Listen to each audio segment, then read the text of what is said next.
So I'm going to pick up this morning where Brad Smith, our senior warden, left off. You heard Brad share his reflections on grace and change. I will now speak about vision.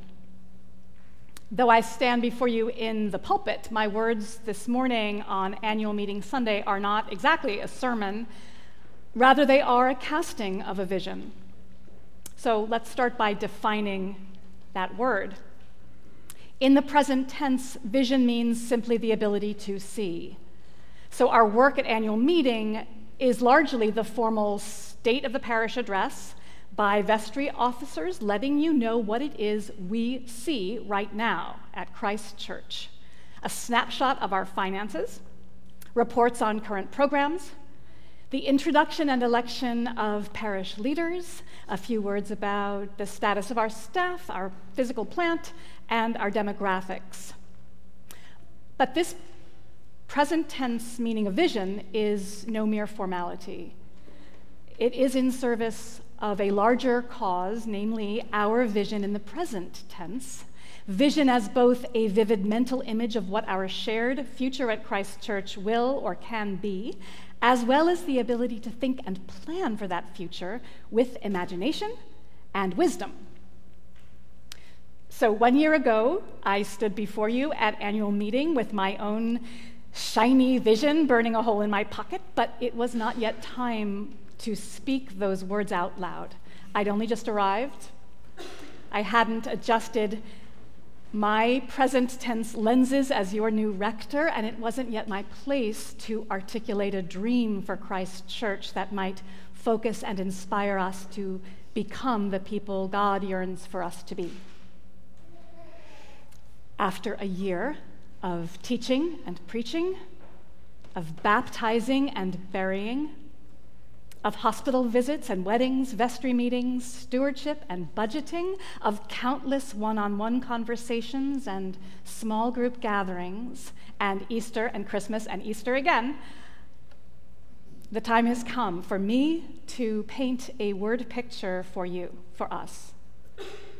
A vision of not only what I believe the Holy Spirit is beckoning us to do and be, but also why and how we might choose to say yes and get about this holy work. So I want to lift up 5 specific areas of our common life that I hope will energize all of us for grace-filled change. These 5 areas, in no particular order, are: number 1, the spiritual care of our youth. Number 2, our future ministry of music. Number 3, defining, doing, and funding outreach. Number 4, the welcome and integration of new members, especially disaffected Roman Catholics. And 5, developing new metrics for growth as a living church in a changing world. As a frame for this vision, I turn to our reading this morning from the book of Acts, which is a story about Peter's vision and the dramatic change it engenders among believers in the early church. So as you may know, the first century Christians were Jewish. They followed Jesus from within codes of behavior that prohibited encountering or eating with certain people considered a threat to their identity and their faith.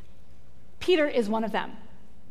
He was brought up to believe exactly as they do, and as the designated leader of the early church, at first, he pushes back against Jesus' wide embrace of outsiders and those considered unclean. Then Peter receives a vision, and it's pretty strange. A giant, rectangular, sheet-like thing lowered from heaven, covered with animals considered unclean to eat under Jewish law. 3 times a voice from heaven tells Peter to do something he's been taught all his life not to do, to eat these unclean animals. And 3 times Peter protests, and 3 times the voice from heaven tells him not to judge or exclude anything God has made. Peter then wakes up from this vision to find 3 men sent by an angel to receive the same salvation he himself had received. In Peter's vision, God reframes obedience and righteousness and calls upon Peter to live out this new vision publicly. So, as an apostle of Jesus and a servant of the gospel, Peter stands up before his tribe and relates the crystal clear instructions he received from a God who shows no partiality. And he makes this radical and risky claim to the church in Jerusalem that God is doing a new thing. And he concludes his testimony by saying, "Who was I that I could hinder God?" Indeed, we as the church today exist in a new apostolic age. Christianity, and certainly that old-time religion, are no longer the status quo. If we are to serve God's vision now, it means letting go of whatever rules no longer apply and investing our energy and resources to bring about change for the better. In faith language, we call that change conversion. A new life in partnership with God, as promises of the past are fulfilled with clear-eyed assessment of present obstacles and opportunities. Our society is in need of some kind of opposite action, a communal detoxification. And just as ritual is effective in dividing and persecuting people, so too is ritual crucial in healing a poisoned world. And this living, active, hopeful, inclusive, purposeful change can become the story of the church today, as we offer a counter-narrative to anxiety and greed and division and fear. There is no blueprint for this, no book we can buy, no consultant we can hire or shovel-ready plan to implement. We need to look and let ourselves see what is happening now, and then open the eyes of our heart to take in God's vision for our future. So here's what I see. We have a generation of young people growing up in an anxious age. In general, they are technologically savvy and spiritually impoverished. And the church has done a poor job of transmitting the faith in word and deed so as to shape them as lovers of God and followers of Jesus. Christ's church is being called to the unapologetic spiritual nurture of our youngest members, and we mustn't assume it will look like your parents or even my youth formation. If you don't see high schoolers in church at 10 a.m., it may be because they're teaching Sunday school and designing a youth group for the 21st century and planning a pilgrimage that opens the door to genuine encounter with the holy. Something real is happening here, and we need to celebrate that. It's not happening in many other churches. And we need to honor these kids where they are by investing in a new staff position so that we don't lose our momentum as Mary McCarthy follows her call to ordained ministry. Next, we turn to music. Christ's church has a rich history and long-standing commitment to excellence in the Anglican choral tradition. As our current music director, Rory Sutherland, concludes his ministry, we will begin to envision the next chapter in our music program.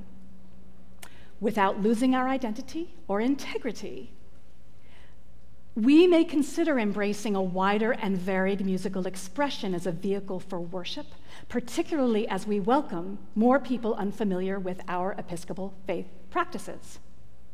So in a few months, we will begin a parish-wide process of envisioning the skill set and character of our next music director, who will partner with me in creating consistently excellent worship at our primary Sunday service by recruiting and inspiring our choirs and addressing the very real needs of our organ.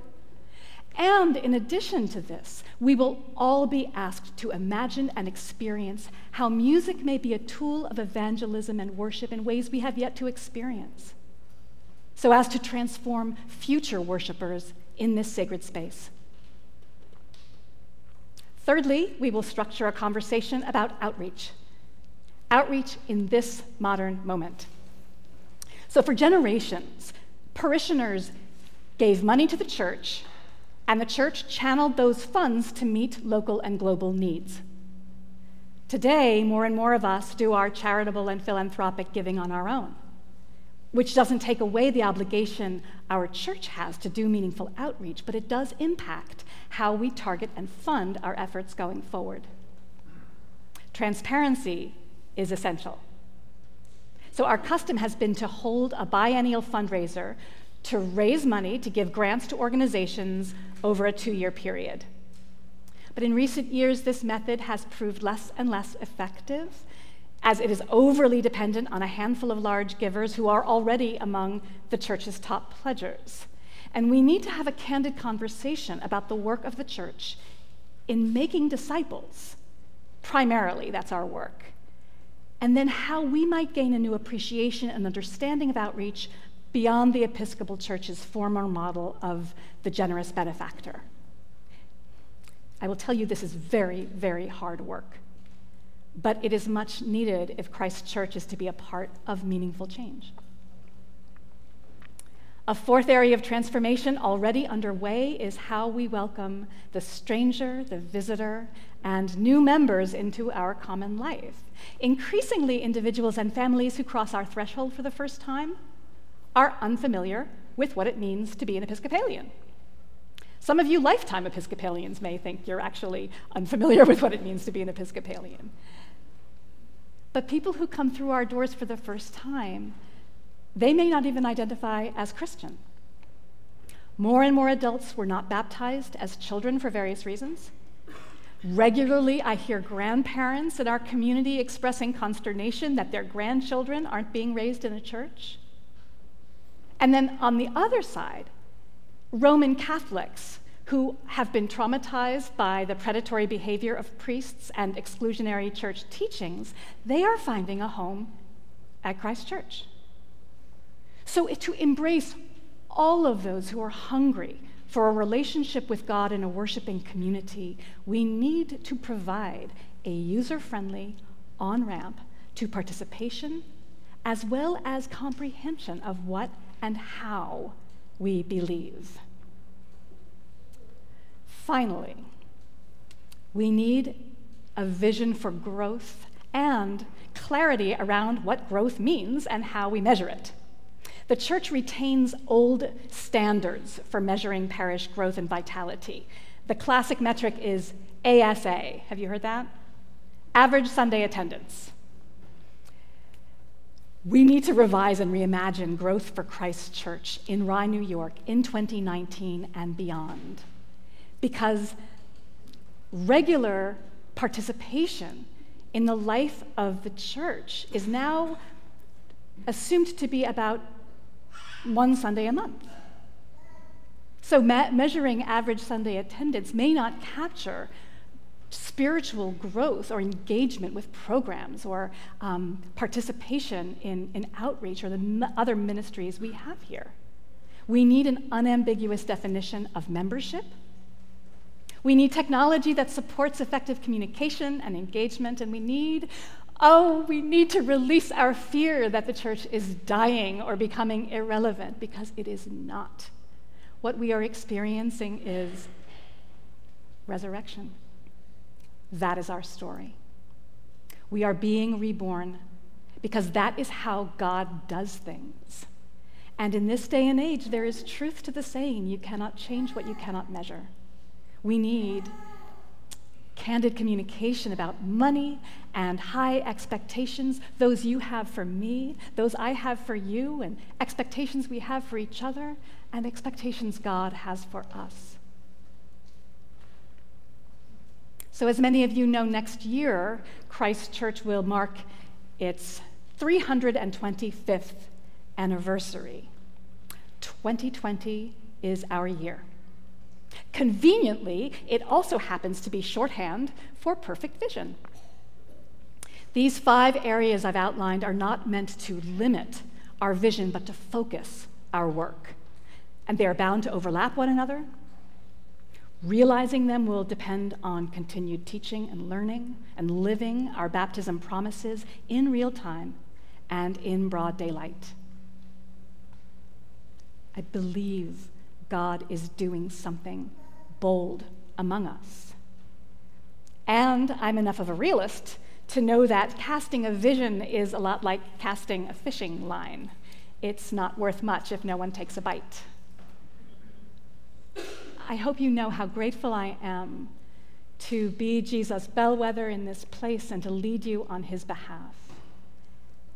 And I trust that God working in and through us will do infinitely more than we can ask or imagine. Thank you.